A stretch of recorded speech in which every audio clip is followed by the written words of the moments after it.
نقول بألف هنا وشفا. عجبتك البطة يا ام العريف؟ ده شيء عشان احبس. ده انا اللي هحبس انفاسك في ايدي لحد ما تكاكي. يعني احتراما حتى لوقتك ولوقتنا، قولي انت شايفه ايه وخلصينا.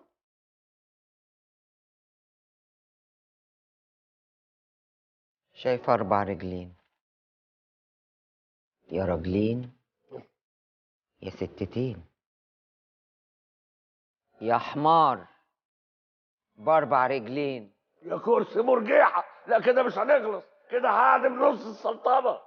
تعدمهم ولا تنفلي، انا مالي، ما تتحرقوا في بعض، انا ماشيه. ماشي رايح فين؟ ام العريف، ام العريف، كلام اخد وقطع، لسه ما خلصناش كلامنا. لازم اروح البير والم الطراطير. ام العريف مش كده، استنى انا بتكلم معاك. ام العريف يا صعيده يا وقتك خلص.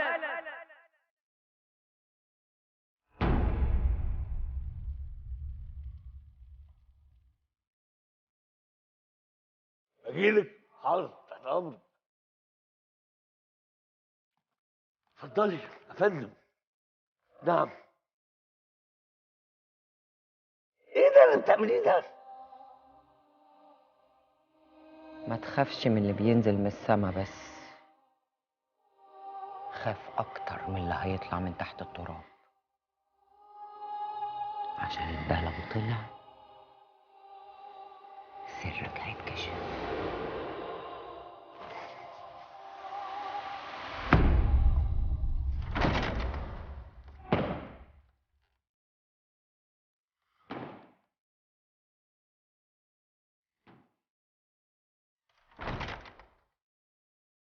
جناب السلطان، عايزه اتكلم معاك في موضوع. اهلا قوت القلوب هانم.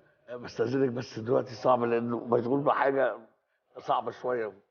الموضوع ما ينفعش انه يتقال. نقول طور يقولوا احلبوه. بقول لحضرتك صعب دلوقتي، سيبيني في حالي دلوقتي. ما تزعلش مني.